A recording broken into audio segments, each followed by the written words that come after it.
Friends, welcome back to my channel. ட்ராமாக்குள்ளே போகிறதுக்கு முன்னாடி மறக்காம இந்த வீடியோக்கு ஒரு லைக்கை போட்டுருங்க. வாங்க ட்ராமாக்குள்ளே போகலாம்.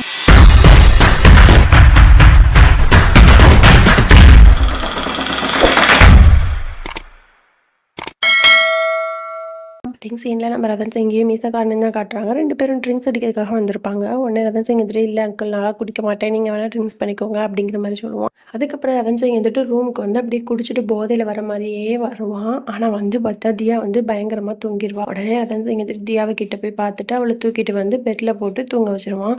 உடனே ரதன் சிங் வந்து தியா கிட்ட பேசுவான். அவள் தூங்கிட்டு இருக்கும்போதே, இந்த மாதிரி வந்து நீ என்ன லவ் பண்ணுற, ஆனால் நீ வந்து ரொம்ப பெர்ஃபெக்ட்டு, உனக்கு வந்து நான் மேட்சான ஆளே கிடையாது, என்னால் உன்னை லவ் பண்ண முடியாது அப்படிங்கிற மாதிரி பேசிடுவான். அதுக்கப்புறம் நெக்ஸ்ட் டே ஆகிடுது. ரதன் சிங் வந்து வெளியே உட்காந்துருப்பான். அப்போ தியா ஓடி வந்து கண்ணை மூடி இந்த மாதிரி வந்து நான் அவன்கிட்ட ஒன்று சொல்லணும் அப்படிங்கிற மாதிரி சொல்லி ப்ரப்போஸ் பண்ணிடுவான். உடனே ரதன் சிங்கும் ஐ லவ் யூ டூ அப்படிங்கிற மாதிரிலாம் சொல்லிடுவான். தியா வந்து ரொம்பவே ஹாப்பி ஆயிடுவான். உடனே ரதன் சிங் வந்து தியாவை தூக்கி அப்படியே சுற்ற ஆரம்பிச்சிருவான். பார்த்தா தியா தூக்கத்துலேருந்து முழிக்கிறா. இது வெறும் கனவு தான். அதுக்கப்புறம் ரதன் சிங் எங்கே போனா அப்படிங்கிற மாதிரி, ரதன் சிங் பாத்ரூமில் இருக்கியா அப்படிங்கிற மாதிரிலாம் கதவை தட்டுவான். அவன்ட்டு வந்து ரிப்ளையே வராது. உள்ளே பார்த்தா ரதன் சிங் ரெஸ்ட் ரூம்லேயே உட்காந்து தூங்கிட்டு இருந்திருப்பான். அதுக்கப்புறம் தியா வந்துட்டு, ஐயோ ரதன் சிங் இவ்வளோ நேரம் ரெஸ்ட் ரூமில் இருக்கானா, அப்போ அவனுக்கு வயிறு சரியில்லாமல் தான் போயிருக்கும், நம்ம போய் டேப்லெட் எடுத்துகிட்டு வரலாம் அப்படிங்கிற மாதிரி அவள் போய் டேப்லெட் எடுத்துகிட்டு வந்துடுவான். ரதன் சிங் உள்ளே இருந்துட்டு, நம்ம வந்து ட்ரக்ஸுக்கு அடிக்ட் ஆன மாதிரி ஆக்ட் பண்ணணும், அதான் தியா நம்மளை விட்டு விலகி போவா அப்படின்னு சொல்லிட்டு கிச்சன்லேருந்து நிறைய மாவெல்லாம் எடுத்துகிட்டு வந்து பாத்ரூம் ஃபுல்லாக அப்படியே அந்த ட்ரக்ஸ் பவுடர் மாதிரி அப்படியே தூவி விட்டுட்டு, நான் வந்து ரொம்ப எந்துவாக இருக்கேன், ஆச்சு பூச்சு நான் வந்து எடுத்துக்கிட்டவங்க எப்படி இருப்பாங்களோ அந்த மாதிரி ஆக்ட் பண்ணிட்டு இருக்கான். உடனே தியா வந்துட்டு இந்த ரதன் சிங் டேப்லெட் அப்படிங்கிற மாதிரி கொடுக்குறா. உடனே எதுக்கு அப்படின்னு கேட்டோன்னா, இல்லை நீ இவ்வளோ நேரம் வந்து பாத்ரூமில் இருந்திருக்க, அப்போ வந்து உனக்கு ஸ்டொமக் அப்செட்டாக தான் இருக்கும், இந்த டேப்லெட் சாப்பிடு அப்படின்னு சொன்னோன்னே ரதன் சிங்கோட பிளானே வந்து ஃப்ளாப் ஆன மாதிரி ஒரு மாதிரி அப்செட் ஆயிடுறான். அதுக்கப்புறம் தியா இருந்துட்டு ஹோட்டலுக்கு போகிறான். அங்கே ரிசப்ஷனில் பார்த்தா நிறைய ஸ்வீட்ஸாக இருக்குது. ஒன்று இதெல்லாம் எதுக்கு இங்கே இருக்குது, கொண்டு போய் உள்ளே வைங்க அப்படிங்கிற மாதிரி சொல்லிட்டு இருக்கா. அப்போ கரெக்டாக அந்த இடத்துக்கு யாஷோட ஃபியான்சி வந்துடுறாங்க. அப்போ யாஷோட ஃபியான்சி இருந்துட்டு இந்த மாதிரி இந்தாங்க ஸ்வீட் எடுத்துக்கோங்க அப்படிங்கிற மாதிரி சொல்கிறா. உடனே அவன் வந்துட்டு எதுக்காக அப்படிங்கிற மாதிரி தியா கேட்குறா. உடனே அதுக்கு அந்த ஃபியான்சி சொல்கிறா, இந்த மாதிரி யாஷ் வந்து இனிமேல் ஃபுல் டைமாக வந்து பிஸ்னஸ் தான் பார்க்க போகிறாங்க, அது உங்களோட அந்த ஹோட்டல் பிஸ்னஸ் தான் பார்த்துக்க போகிறாங்க அப்படிங்கிற மாதிரி சொன்னோன்னே தியாவோட ஃபேஸே மாறுது. உடனே அதுக்கு அந்த ஃபியான்சி சொல்கிறா, அதுக்காக அவங்க ஃபேஸ் இப்படி மாறுது, உங்களுக்கு வந்து யாஷ் வந்து பிஸ்னஸ் பார்க்குறது உங்களுக்கு பிடிக்கலையா அப்படி மாதிரி கேட்டோன்னா, இல்லை அப்படிலாம் ஒன்றும் இல்லை அப்படிங்கிற மாதிரி சொல்லிட்டு தியா வந்து யாஷை பார்த்து கேட்குறான், இந்த மாதிரி வந்து உனக்கு இது ஓகேவா, உன்னோட முழு விருப்பத்தில் தான் அந்த போலீஸ் வழி விட்டியா அப்படிங்கிற மாதிரி கேட்கும்போது டக்குன்னு அந்த ஃபியான்சி வந்துட்டு வாங்க யாஷ் போகலாம், அங்கெல்லாம் ஸ்வீட் கொடுக்கணும் அப்படிங்கிற மாதிரி வந்து போஸ்கட் பண்ணிட்டு அந்த இடத்த விட்டு கூட்டிட்டு போயிடுறா. அவனு தியா அதை யோசிச்சு நடந்து வந்துட்டு இருக்கான். அப்போ மீசக்காரன் இருக்காங்க, அவன் வந்து ஒரு பார்சலை வந்து கொடுத்துட்டு, இந்த மாதிரி வந்து இது கோவாலேருந்து ரதன் சிங் வரும்போது கொண்டு வந்தானா, இதை கொஞ்சம் அவன்கிட்ட கொடுத்துட்றியா அப்படிங்கிற மாதிரி சொன்னோன்னே அவன்கிட்ட கொடுக்க போற மாதிரி போய் மீசக்காரன் வேணும்னே கீழே போட்டுறான். உடனே அது வந்து ஒயிட் கலர்ல மாவு மாதிரி இருக்கு. உடனே ரதன் சிங் வந்து இந்த இடத்துக்கு வந்துட்டு, தியா இதெல்லாம் நீ எதுக்கு வாங்குற, இது உனக்கும் எதுக்கும் சம்மந்தமே கிடையாது, இந்த இடத்த விட்டு நீ ஃபர்ஸ்ட் போ, இதெல்லாம் எதுக்கு நீ எடுக்கிற அப்படிங்கிற மாதிரி சம்மந்தமே இல்லாம கோவப்படுறான். தியா இருந்துட்டு அப்படி போயிடுறா. இது வந்து ரதன் சிங்கும் மீசக்காரனும் சேர்ந்து போட்ட பிளான் தான் இது. ரதன் சிங் வந்து ஒரு பெரிய ட்ரக் அடிக்ட் அப்படிங்கிற மாதிரி தெரிஞ்சிச்சுன்னா ரியா வந்து லவ்வை வந்து சொல்ல மாட்டா, ரதன் சிங்கை விட்டு போயிடுவா அப்படிங்கிற மாதிரி நினைச்சுக்கிட்டு ரதன் சிங் வந்து இந்த பிளான் எல்லாம் போட்டுட்டு இருக்கான். அதுக்கப்புறமா தியா வந்து கிச்சனில் நின்றுட்டு அத்தைக்காரோட தங்கச்சிட்ட வந்து பேசிட்டு இருக்கா. இந்த மாதிரி ரதன் சிங் வந்து திடீர்னு கோவப்படுறான், சம்மந்தமே இல்லாமல் கோவப்படுறான், என்னன்னு எனக்கு புரியலை அப்படிங்கிற மாதிரி புலம்பிட்டு இருக்கா. கரெக்டாக ரதன் சிங் உள்ள வந்து தியா சாரி, நான் தெரியாதனமா உன்னை வந்து ரொம்ப ஹாஷாக பேசிட்டேன், எதுவும் நினச்சிக்காதானே அப்படிங்கிற மாதிரி சொல்லிட்டு ஸ்டெப்பில் ஏறி போகிறான். போகும்போது வேணும்னே உருண்டு கீழே விழுந்த மாதிரி ஐயோ எனக்கு அடிபட்டுருச்சு அப்படிங்கிற மாதிரி கத்திட்டே இருக்கான். உன்னை எல்லாரும் வந்து தூக்கி அதுக்கப்புறம் தியாவும் வந்து அவனை வந்து ரூமுக்கு கூட்டிட்டு போயிடுறான். அப்போ அத்தைக்காரோட தங்கச்சி வந்து இது வந்து பட்டரும் குங்குமம் பூவும் போட்டது, இதை வந்து ரதன் சிங்க்கு உடம்புல வந்து தடவி விடு, அவனுக்கு வந்து வலி கொஞ்சம் சரியாகும் அப்படிங்கிற மாதிரி ஒரு க்ரீம் கொடுத்துட்டு போறா. அப்போ உடனே வந்து அவள் வந்து போட்டு விட்டுட்டு இருக்கா. அப்போ தியா வந்துட்டு டக்குன்னு ரதன் சிங்கோட கண்ணத்துல தேய்ச்சி விட்டுறா. அப்புறம் ரதன் சிங்கும் தியாவோட கண்ணத்துல தேய்ச்சி அப்படியே 2 பேரும் கியூட்டா ரொமான்ஸ் பண்ணிட்டு இருக்காங்க. பார்த்தா கனவு. ரதன் சிங் வந்துட்டு ஐயோ இவ ஏதோ ஒரு கனவு காண்றா போலயே, அந்த இடத்த விட்டு எஸ்கேப் ஆகணும் அப்படிங்கிற மாதிரி சொல்லிட்டு, நான் யாஷை பார்த்து ஒன்று பேசணும்னு நினைச்சேன், நான் போயிட்டு வந்துடுறேன் அப்படி சொல்லிட்டு அந்த இடத்த விட்டு அப்படியே எஸ்கேப் ஆகி போயிடுறான். அதுக்கப்புறமா தியா சொல்றான், ரதன் சிங் உனக்கு வந்து ரொம்ப ஸ்ட்ரெஸ் ஆகுறதுனால உடம்பு அடிக்கடி சரியில்லாம போதனால நாளைக்கு நம்ம பிளட் டெஸ்ட் எடுக்கணும் சரியா அப்படிங்கிற மாதிரி சொல்லிட்டு தூங்கிடுறாங்க. அதுக்கப்புறம் நெக்ஸ்ட் டே ஆயிருது. ரதன் சிங் இருந்துட்டு மீசக்காரனை கூப்பிட்டு பாத்ரூம்ல வச்சு புலம்பிட்டு இருக்கான். இந்த மாதிரி தியா இருந்துட்டு பிளட் டெஸ்ட் எடுக்கணும் அப்படிங்கிற மாதிரி சொல்றா. ஆனா அப்படி எடுத்துட்டாங்க அப்படின்னா நான் ட்ரக் அடிக்ட் இல்லைன்றது தெரிஞ்சிடும்ல, அப்ப நம்ம என்ன பண்றது, ஏதாவது ஒரு ஐடியா சொல்லுங்க ப்ளீஸ் அப்படிங்கிற மாதிரி கேட்டுட்டு இருக்கோம். உடனே மீசக்காரன் சொல்றான், இந்த மாதிரி என்கிட்ட ஒரு ஐடியா இருக்கு, நம்ம பாருக்கு போகலாம், அங்க வந்து எவனாவது குடிச்சிட்டு இருப்பானா அவனோட பிளட் சாம்பிளை எடுத்துட்டு வந்துருவோம், அப்புறம் உன்னோட பிளட் சாம்பிள் எடுத்துட்டு அந்த பிளட் சாம்பிள் அந்த இடத்துல வச்சுட்டா நீ வந்து ட்ரக்ஸ் அடிக்ட் அப்படிங்கிறது தெரிஞ்சிடும்ல அப்படிங்கிற மாதிரி சொன்னோன்னே ரதன் சிங்கும் ஹாப்பி ஆயிடுறான். அதுக்கப்புறம் ரதன் சிங் வந்துட்டு மீசக்காரன்ட்ட போயிட்டு ஏதாவது ஐடியா கொடுங்க, தியா வந்து என்ன ட்ரக் அடிக்ட் நம்பணும், ஏதாவது ஒரு ஐடியா சீக்கிரம் கொடுங்க கொடுங்க அப்படிங்கிற மாதிரி கேட்டுட்டே இருக்கும். மீசக்காரனும் ஒரு ஐடியா சொல்றான். அதை நம்பிட்டு ரதன் சிங் என்ன பண்றான் அப்படின்னா ஒரு நகை வியாபாரிகிட்ட போயிட்டு ஒரு பழமை வாய்ந்த மோதிரத்தை கொடுத்து இது எனக்கு விற்கணும், வித்துட்டு எனக்கு இதுல பைசா வேணும், எனக்கு ரொம்ப அர்ஜென்ட் அப்படிங்கிற மாதிரி கேட்டு அவர்கிட்ட இருந்து வித்து வாங்கிட்டு வரான். இது வந்து பக்கத்துல இருந்து ஒருத்தர் வந்து வீடியோ எடுத்துட்டே தான் இருக்கான். அதுக்கப்புறமா தியாவை தான் காட்டுறாங்க. அவ இருந்துட்டு ஹோட்டல்ல நின்றுட்டு இருக்கா. அப்போ அந்த நகை வியாபாரி இருக்கான்ல, அவன் வந்து இப்படி ரதன் சிங் வந்தது எல்லாமே வந்து தியா கிட்ட வந்து போட்டு கொடுத்துட்றான். தியா வந்துட்டு பயங்கரமா ஷாக் ஆகி ரதன் சிங் எதுக்கு அவ்வளோ பணம் அப்படிங்கிற மாதிரி ரதன் சிங் எங்க இருக்க அப்படிங்கிற மாதிரி தேடி போய்கிட்டு இருக்கா. அப்ப கரெக்டா அதை தியா வந்து வர்றதை வந்து ரதன் சிங் பார்த்துட்டு ஒருத்தங்கிட்ட வந்து ஒரு சூட் கேஸ் ஃபுல்லா பணத்தை கொடுத்து ஒரு பவுடர் மாதிரி ஒரு பேக்கெட்டை வந்து வாங்கிட்டு போறான். உடனே தியா வந்து பின்னாடியே போயிட்டு ரதன் சிங் இது என்னது அப்படிங்கிற மாதிரி இப்படி திருப்புற எல்லாமே கீழே பிஞ்சு கொட்டிடுது.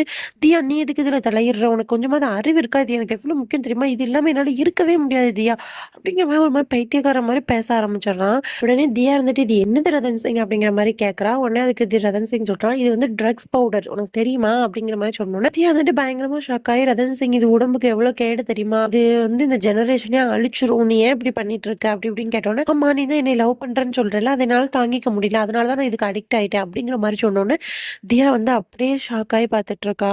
உடனே ரதன் சிங்கிட்ட சொல்றா நீ வந்து பொய்யா நடிக்கிறேன்னு எனக்கு தெரியும் ரதன் சிங் அப்படிங்கிற மாதிரி சொன்னோன்னே ரதன் சிங் ஷாக் ஆயிடுறான். நீ ஒன்றும் ட்ரக் அடிக்ட்லாம் கிடையாது, நீ அந்த மாதிரி நடிக்கிறேன்னு சொல்லிட்டு நான் அன்னைக்கே கண்டுபிடிச்சிட்டேன் ரதன் சிங், எதுக்காக நீ இப்படி பண்ணிட்டு இருக்க ரதன் சிங், ஒன்று புரிஞ்சுக்கோ, எனக்கு வந்து உன்னை ரொம்ப பிடிச்சிருச்சு, ஐ லவ் யூ அப்படிங்கிற மாதிரி வந்து சொல்லிடுறா.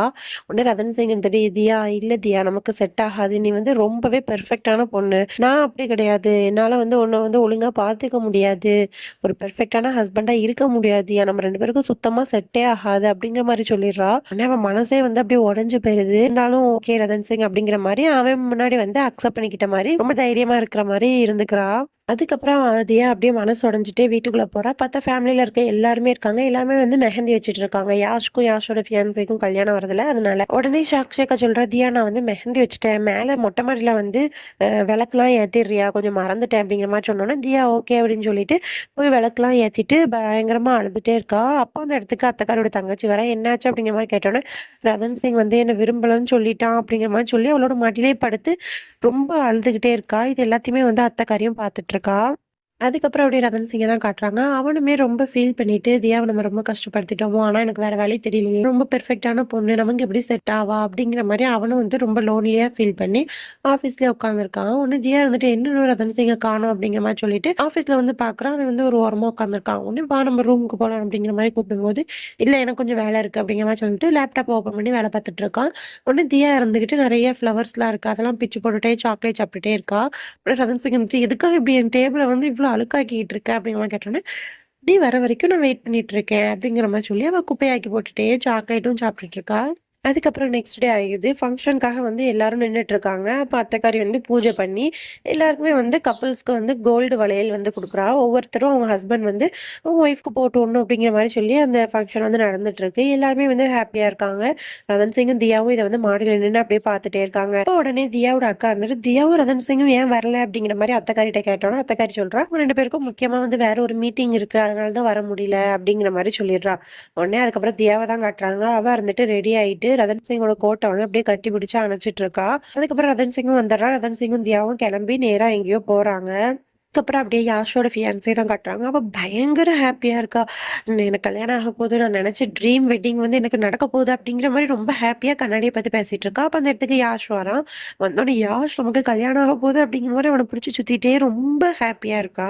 உடனே யார் சொல்றான் ஓகே ஓகே போதும் போதும் ரெடி ஆயிட்டு வா நம்ம போகணும் அப்படிங்கிற மாதிரி சொல்லிட்டு அவங்க ரெண்டு பேரும் அங்கிருந்து போயிடுறாங்க. அதுக்கப்புறம் ரதன் சிங் இந்தியாவின் தான் காட்டுறாங்க. ரெண்டு பேரும் எங்க போயிருக்காங்க அப்படின்னா வக்கீல் கிட்ட தான் போயிருக்காங்க. எதுக்கு அப்படின்னா டைவர்ஸ்க்கு அப்ளை பண்றதுக்காக போயிருக்காங்க.